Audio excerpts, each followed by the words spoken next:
Now when the Queen of Sheba heard the fame of Solomon concerning the name of the Lord, she came to test him with hard questions. She came to Jerusalem with a very great retinue, with camels bearing spices and very much gold and precious stones.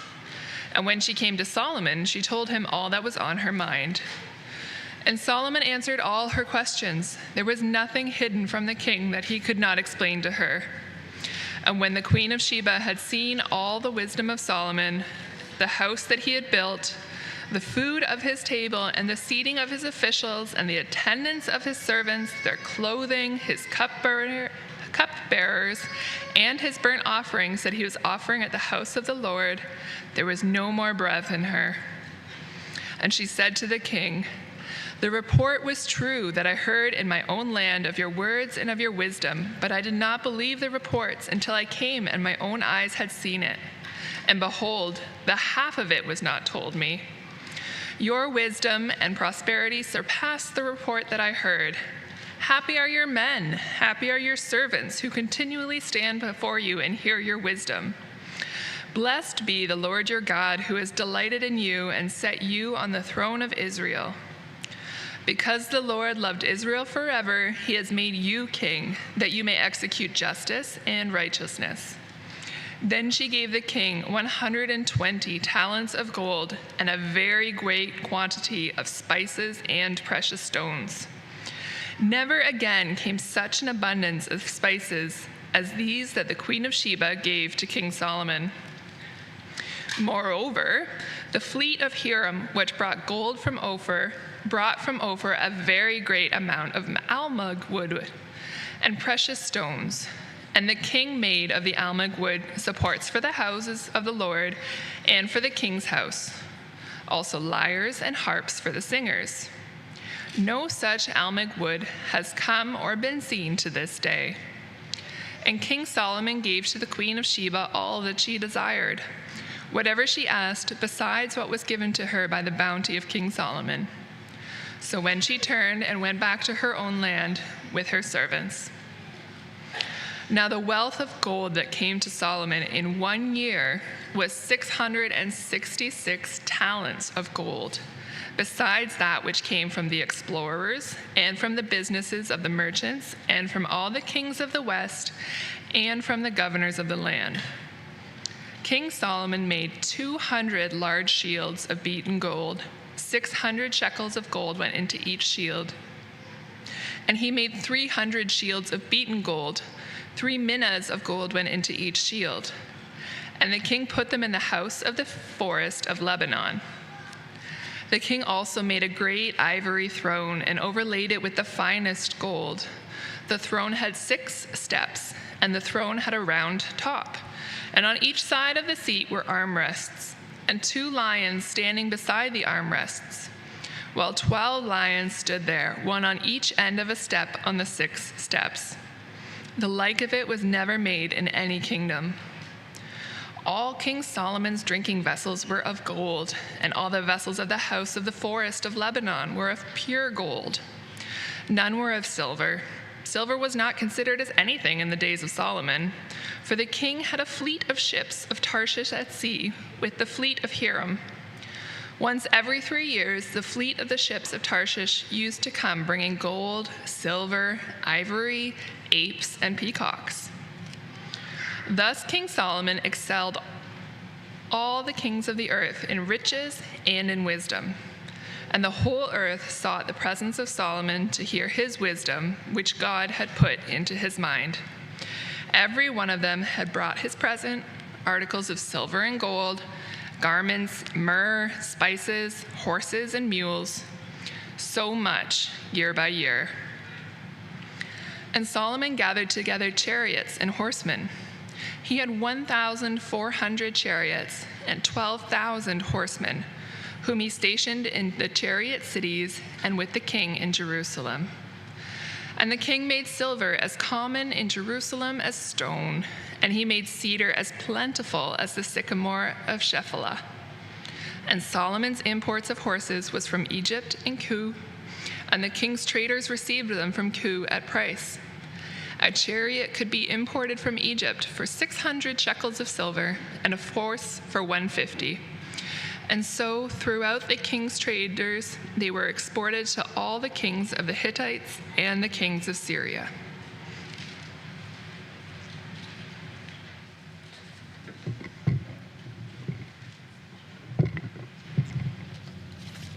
Thank you, Evelyn. We're going to reflect on this text together. About 1,000 years ago, a young man named Marco would travel the Silk Road with his father. He went from west to east, and he ended up at the court of Kublai Khan, the king of the Mongol Empire. And at that time, 1,000 years ago or so, the great Khan's court was the richest in the world, probably, as far as we know. And Marco Polo spent about a decade in the Mongol kingdom, seeing its wonders and its wealth. Eventually, as he becomes older, he travels back to the west. He writes a book about his travels, and it publishes, and no one believes him. And as Marco lies dying, he tells the people around him, "I only wrote half of what I saw." The court of the Mongols at that time was beyond the imagination of the peoples of Europe. And in a similar way, the court of Solomon was beyond the imagination of even the wealthiest and most powerful people in the world at that time. The Queen of Sheba, probably from the Arabian Peninsula, actually likely where the modern country of Yemen is located. She hears of King Solomon, she hears of his wealth, hears of his wisdom, and she has to go see. She wants to hear with her own ears, see with her own eyes, and so she does something very unusual for that time. She travels thousands of kilometers to see the Golden King and the Golden Kingdom. And you saw in the text, when she gets there, she's like, "Even the most wonderful tales I've heard, they were only half the truth. Everything here is better than I ever could have imagined." And this is the second to last chapter in Solomon's story. The narrator's wrapping up some loose ends, some stories he hasn't yet told, because he knows if we are going to understand Solomon, we have to have a picture of his fame, his wisdom, his wealth, which are becoming known far beyond the borders of Israel. And I think these two stories, the story of the Queen of Sheba and the summary of all of Solomon's wealth, I think the narrator pairs them on purpose. I think they're telling us some important things about Solomon, but really about how God works in the world. And so to shape our time this morning, I want to talk about three things. I think this chapter is speaking three words to us. It's giving us a word of testimony, it's giving us a word of prophecy, and third, it's giving us a word of warning. So first, a word of testimony. We read the story. Let me point out some things about Solomon and what we see in these verses. First, did you know what was most astonishing to the queen? Did you catch that? In verse 4, it's his wisdom. The wisdom made manifest in everything, the way he has designed and built the palace, the food he ate, how the officials were seated, the clothing of the servants, the cupbearers, the burnt offerings, and so on. Solomon's wisdom kind of oozes out into every aspect of life in the kingdom of Israel. Every part is touched by his wisdom. And of course, he is exceedingly wise. We've talked about that in this series. The queen sees it. But he's not just wise, he's famous. Though we aren't exactly sure where Sheba is, both the country of Yemen and the country of Ethiopia, they both claim her as their own. And actually, if you're like, that seems like a wide variety, basically those countries are right across a narrow strait from each other, at the south end of the Red Sea, though technically, maybe it's now Eritrea. But these countries are not very far apart. The queen hailed from somewhere in there, but both of those countries are more than 2,000 kilometers from Jerusalem. That's an incredible distance in ancient time. People did not normally travel that distance, especially royalty. And if you look at verse 1, where does she hear about Solomon? In her land. She hears about it in Yemen. Was it through the traders, that are mentioned in verse 11? Some other explorers and merchants mentioned in verse 15? We don't know, but news about Solomon, his reputation, his fame, it's spreading widely. We also see this in verse 22 because it talks about a fleet of ships from Tarshish. This is probably southern Spain, possibly another Mediterranean island. Again, our ancient geography is a little bit shaky, but these are long-distance travel ships. So Solomon's fame is sort of spreading in every direction, all around the Mediterranean Sea, down into Arabia, down into Africa, probably into parts of southern Europe. So Solomon's exceedingly wise. We already knew that. He's exceedingly famous. And then third, he's exceedingly wealthy. The word gold is used at least 10 times in the second part of this text. Solomon has lots of gold. In verse 14, he has at least 1 year where he has a sort of a yearly revenue of 666 talents of gold. Now you're like, well, what's that? Is that a lot? 666 talents, that's about 25 tons of gold. Now the average wedding band of the average male, according to the internet, so, whatever, it's about 6 grams. Any of you guys, if you're wearing a wedding band today, if you have 10 karat gold, maybe some of you do, that's about half gold, half other metals. So 3 grams of gold in your average wedding band, average male. Now, do you know, skill testing question, math nerds, how many 3-gram wedding bands does it take to make 1 ton of gold? Anyone know off the top of your head? Easy math, 302,000 is the correct answer. So if every married man in Ottawa, if they all had the same kind of wedding band and they all gave up their wedding bands, we'd have about 1 ton of gold. Solomon has 1 year where he makes 25 tons of gold. See, Solomon's not just wealthy. He's like obscenely rich. He has mountains of gold. Do you know in The Lonely Mountain in the Hobbit movie where Smaug the dragon, he's guarding this stash of gold and it's just these endless halls, like it just goes on and on and on and on. This is Solomon. He's got so much gold, he's like, we don't need silver anymore. That's fine, you can go do something else with that. He's got so much gold, they start making kitchen utensils out of it.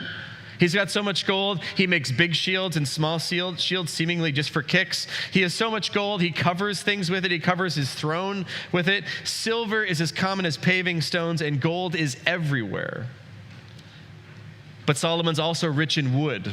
Cedar, one of the most valued woods in the ancient world. He's like, it says plentiful as sycamore, very common wood. Almug wood, we're like, we don't even know what that was. All we know is that it was very useful for instruments, which makes it, quite valuable. Solomon had a very great amount of it. He's got precious stones, and he's gifted spices by the Queen of Sheba. And at the end, he's got ivory, he's got apes, he's got peacocks, he's got horses and mules and chariots, and on and on.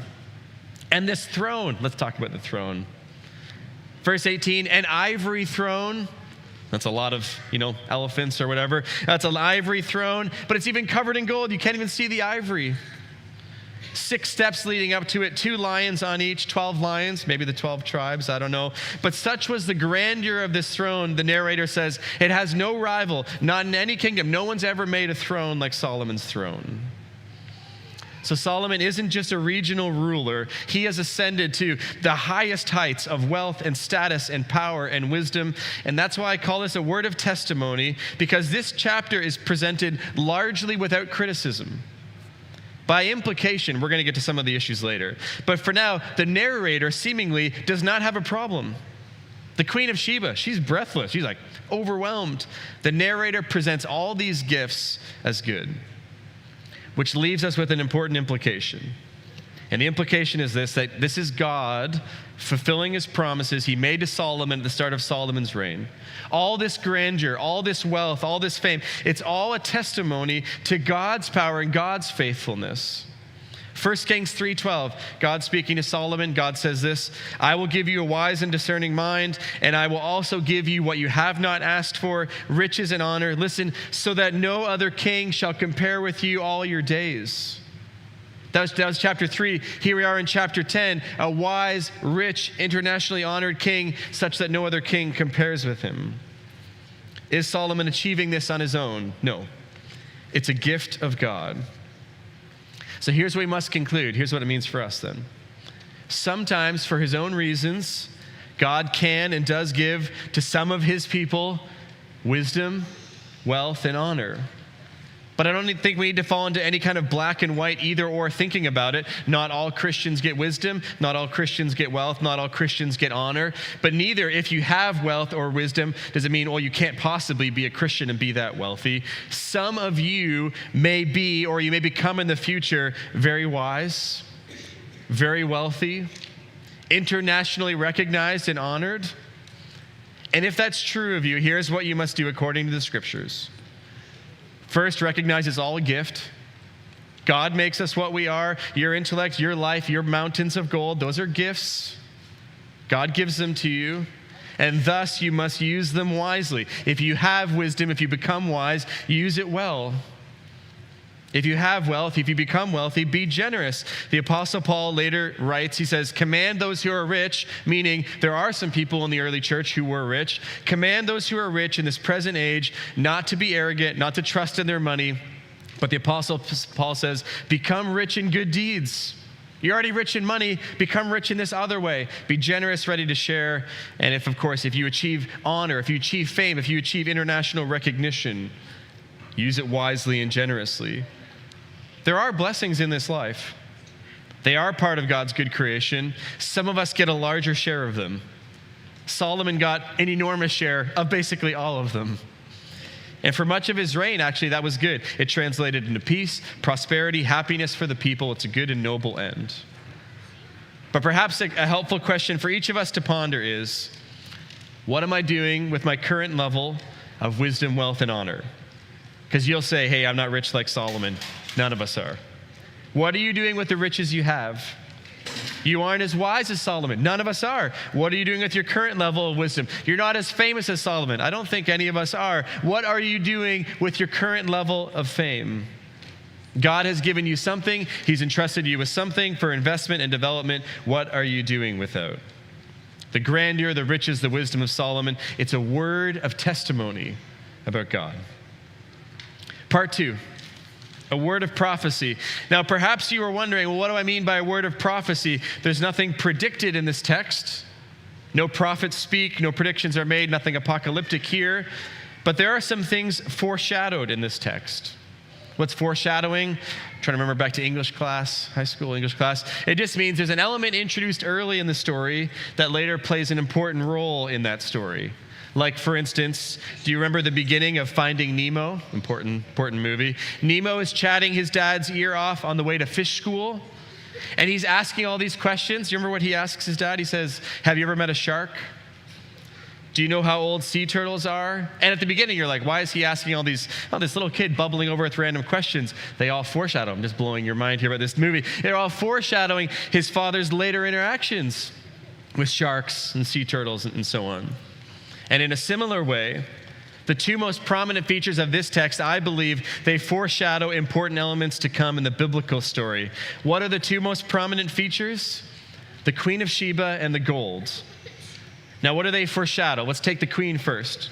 Again, what do we know about her? She's foreign, probably Arab. She's a woman, which is, at this time, very unusual for someone with this much power.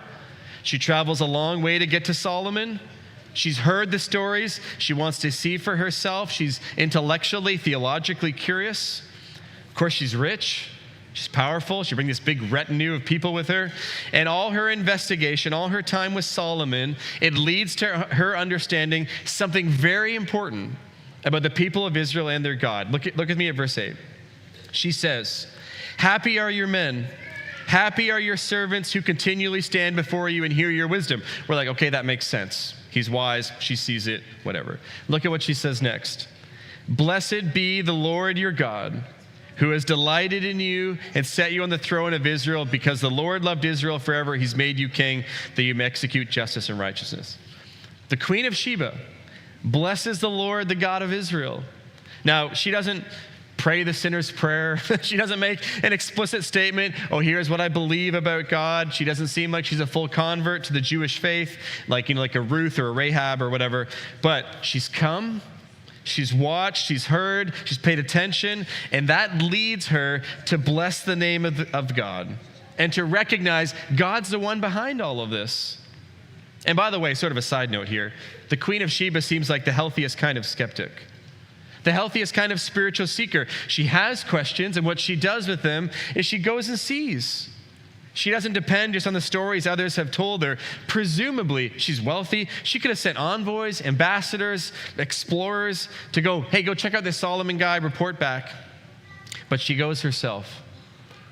And I know some of you are skeptics. You're trying to figure out, is there truth in Jesus? Is there truth in the Christian message? So I guess in some ways I'm not actually talking to you because you're already here, already doing some of that investigative work. But let me encourage you, with any friends or family you have, to pursue the questions. Go look and see for yourself. Jesus isn't scared of our questions. He's not worried, that there's going to be this sharp, really inquisitive person from the outside and they're going to come in and disrupt everything. No. Investigate and learn. And though, of course, I do want to be humble about this, I do think that honest inquiry will lead people to the same conclusion the Queen of Sheba gets to.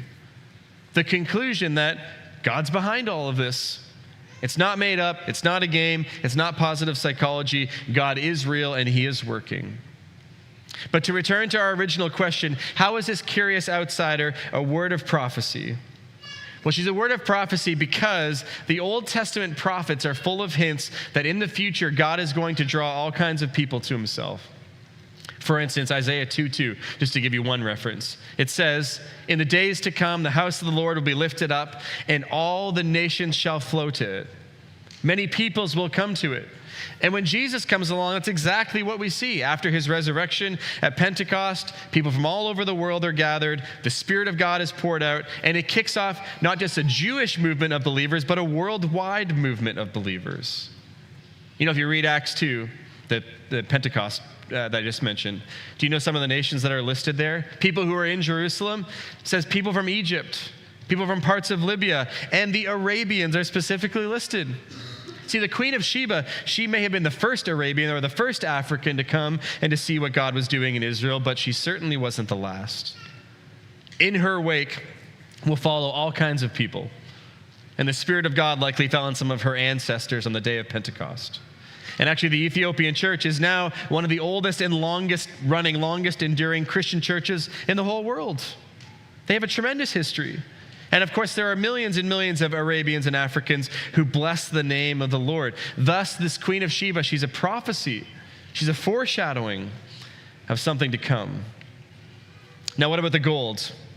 How can gold be a word of prophecy? Well, let me paint just a quick biblical picture. The first mention of gold, it's actually in Genesis 2.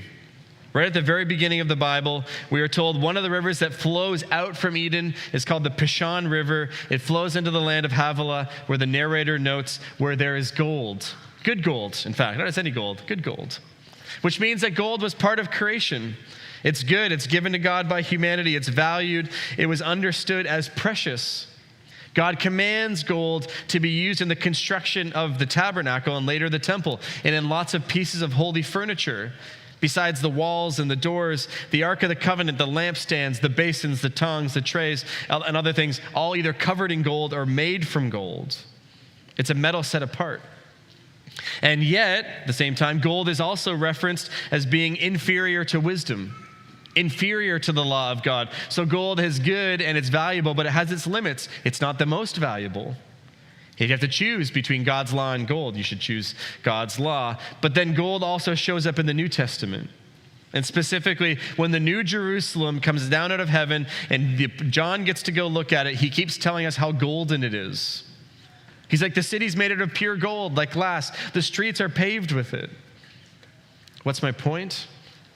My point is Solomon's golden kingdom with his mountains of treasure, with silver as common as concrete. It's simply a rough draft of the far kingdom of Jesus when the new heavens and new earth are established. This chapter is a foreshadowing because we know there's another golden kingdom to come that's going to surpass Solomon's. Solomon's kingdom is glorious, but it fades. Actually, fun fact, 7 chapters from now, 1 Kings 17, during the reign of Solomon's son Rehoboam, Egypt invades. And you know what they take?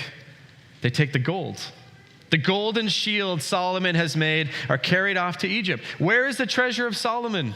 His 666 talents of gold. It's stolen and lost and spent within a generation. Faded and disappeared now with time, but the golden city of Jesus that it foreshadows will not fade or pass away. See, we're sort of meant to seek and long for a kingdom like this. Solomon is a rough draft. The New Jerusalem will be the finished product. Let's move to part 3, a word of warning. Now, just like part 2, you may be wondering where this text issues any warnings. It seems to be pretty positive, pretty enthusiastic. And indeed, as we've covered, God's richly blessed Solomon with wealth, wisdom, and honor. But there is something troubling under the surface. And I wonder if you know the story of Samson, also a famous Bible character. He was a man of immense supernatural, God-given strength, fighting ability. He was one of the judges that God used to deliver his people from their enemies. And when Samson was born, he was set apart specially for God in something called a Nazirite vow. And Nazirites and their parents on their behalf, and then they themselves, they vowed to do three things: not to drink wine, to stay away from all things that were dead, and never to cut their hair. And these three promises were basically a way of saying, I'm not living a normal life. I'm setting myself especially apart for God. So Samson's parents and then him, he makes these vows, and God begins to use him in amazing ways. The book of Judges records one day Samson's just out for a walk. A lion attacks him, and he rips it apart with his bare hands. Pretty amazing. But a little while later, he's walking back on that same road. He sees the lion he had killed and notice, the bees have made a hive in this lion's dead body. And because he was hungry, he scoops out some of the honey from the dead lion and eats it. Breaking his first vow, he touched something that was dead. But God still kept using him. He scored a victory over the Philistines soon afterward. But then a short time after the lion incident, Solomon takes a wife from among the Philistines. He's celebrating his marriage. He attends a week-long drinking party, breaking his second vow to abstain from wine. And still God used him. But later again, after much cajoling and bugging, he tells his wife Delilah the secret of his strength. She cuts his hair while he slept. And I want you to listen to this line from Judges 16:20. It's going to be important for Solomon. Samson awoke from his sleep and said, quote, I will go out as before and shake myself free. But he did not know the Lord had left him. And it's really this chilling story, this chilling phrase, because God showed Samson all the way along lots of grace. Even though he broke multiple vows that he had taken, until one day he woke up and it was too late. And all the lines had been crossed. See, how does this relate to our text today? Well, we said this in our series, but in Deuteronomy 17, God tells the kings of Israel, there are three things you can't do as a king. You can't acquire too many horses, or can't acquire horses, because that means returning to Egypt where they are slaves. Don't heap up a lot of silver and gold, and don't take too many wives, lest they turn the king's heart away from the Lord. So this is why this text must be a word of warning, because we are watching Solomon break these commands one after another. What do we read in the text? He's got thousands of horses. Where did he go to get them? Verse 28, he went to Egypt to get them, where he wasn't supposed to go. Not only that, he's a horse importer. He's reselling them to the Hittites, the kings of Syria. It's going to backfire, by the way. Syria is going to invade with those horses. He broke the first thing God told the kings, don't do that. And of course, as we've discussed, Solomon isn't barely breaking the rules about silver and gold. He's obliterating them. He isn't heaping up gold. He's heaping up heaps. He is blowing past any reasonable expectation of a king. He is doing what God told kings, don't do that. And the women, look, we're going to get to this next week. Solomon is going to heap up wives and women in the same way he heaps up gold. And if Samson had any lesson, it might be, look, there's grace for the first mistake, the first sin. There's grace for the second. But at some point, you tip over a line and you think to yourself, I'm going to keep going as I have gone before. And you are not going to realize that God has left you. And it's eerie to watch Solomon go through his life and to understand that Solomon is going to wake up some morning. And he's going to have piles of gold and armies of horses and legions of women and realize God isn't here anymore. And so, my friends, you must heed the warning this text speaks to you. Blessings are blessings, gifts are gifts, that's all true. But watch yourselves, that you may be kept from temptation and delivered from evil. Piles of money, they have a way of worming themselves into your heart. And all of us, we become good at making excuses for the casual breaking of God's commandments, and it's hard to know where the line is when you have crossed it, there's no way back. Do you know the Narnia series, or the Narnia book, The Voyage of the Dawn Treader? It's one of the later stories. And in that book, there's this particularly annoying boy called Eustace Scrub. And he happens upon a cave full of gold. And he goes into it, and he's very excited, and he's going to be rich. He does not know it's enchanted gold, but it does sound very much like Solomon's, piles and piles, heaps and heaps of gold. And this boy, Eustace Scrubb, goes to sleep on a pile of gold. And this is what C.S. Lewis writes, quote, he turned into a dragon while he was asleep, sleeping on a dragon's hoard with greedy, dragonish thoughts in his heart. He had become a dragon himself. And the gold changes Eustace. It transforms him into a dragon. Perhaps in the same way, the gold and the power affects King Solomon. But unlike Solomon, at least we don't know, that isn't the end of Eustace's story. After he becomes a dragon, he regrets it. He doesn't want to be a dragon. He wants to change. He wants to go back, but he can't help himself. He tries to scratch and peel off his dragonish skin, but he can't get deep enough. And he has all these things happen, but at one night he is finally visited by Aslan the lion, who in kindness, but with his lion claws, painfully peels the dragon skin off Eustace, transforming him into a boy again. It hurt, but it was the hurt of a doctor or a surgeon. And Eustace isn't merely changed back into that same sort of annoying boy, he becomes a new person. I think the lesson of the voyage of the Dawn Treader and the word of warning this text speaks to us is the same. Some of us have become, or we are becoming, dragons. Money and riches and fame and all that, these are worming their way into our hearts. Some of us have given up obeying God's law, thinking it's outdated, it's unapplicable, it's not for us. Maybe this one thing won't hurt. And I would tell you this morning, there is a way back, but you can't do it yourself. You can try to peel that off. You can try to make your own heart new. It's not going to work. You need to be made new by King Jesus. You have to have your dragonish skin peeled off and be made back into a boy or a girl, a man or a woman who you were always meant to be. See, Solomon's headed for a cliff. Perhaps you feel like, you are headed for a cliff. But it doesn't have to be that way. You can come to Jesus and be transformed, start over. Let's pray together.